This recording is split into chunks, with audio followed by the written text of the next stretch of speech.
Bonsoir à tous. Le Jura et le Doubs, qui sont encore en vigilance orange canicule aujourd'hui, passeront en rouge demain pour rejoindre la Côte d'Or et la Saône-et-Loire. On passera demain à 72 départements en vigilance rouge canicule. Météo France alerte sur des températures exceptionnellement élevées, de jour comme de nuit. Des pics jusqu'à 37 degrés sont attendus en Bourgogne-Franche-Comté. Il est probable que la canicule se maintienne jusqu'au week-end à venir, indique Météo France sur son site internet. Au total, 51 millions de personnes sont concernées par cette vigilance rouge dans le pays. Cela représente plus des trois quarts de la population française.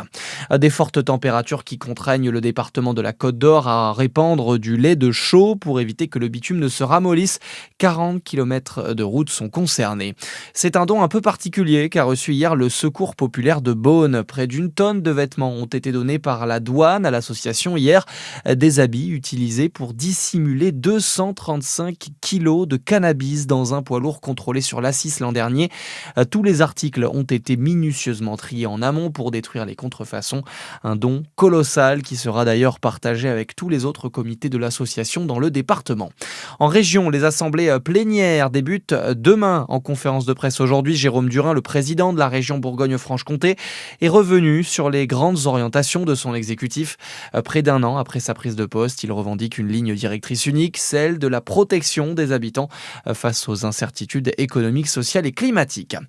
Dans le reste de l'actualité, en France, du mieux à la pompe, à la faveur de l'accord entre les États-Unis et l'Iran, les prix des carburants continuent de baisser en France. Les prix du litre de gasoil et du samplon 95 s'affichent en moyenne à 1,90 €, des prix au plus bas depuis le mois de mars. Le début des soldes d'été, la période de promotion va durer 4 semaines. Selon une étude Opinionway, environ 4 Français sur 10 prévoient d'en profiter. Le budget moyen augmente de 124 € pour atteindre 357 €. Et puis le foot et la deuxième journée de la Coupe du Monde qui s'est achevée. Les poules se rapprochent de leur verdict, mais déjà les premières critiques sur cette nouvelle formule de la compétition avec 48 équipes.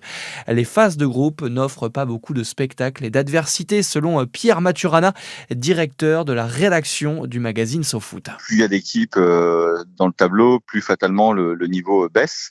Parce que c'est vrai qu'en poule, et notamment quand il y a beaucoup d'équipes, ça va un peu dans tous les sens. On a du mal à avoir des intentions claires dans les équipes. Et donc on peut avoir l'impression que c'est un peu moins bon que ce qu'on voit le reste de l'année. Et de fait, la Coupe du Monde, c'est pas spécialement réputée pour être une compétition de niveau. C'est-à-dire que la vraie compétition de très haut niveau dans le foot, c'est la Ligue des Champions. C'est vrai qu'on passe souvent par des semaines au début où les matchs sont pas spécialement hyper excitants, quoi. Les Bleus joueront contre la Norvège vendredi avec en jeu une première place du groupe I. Bonne soirée sur Fréquence Plus.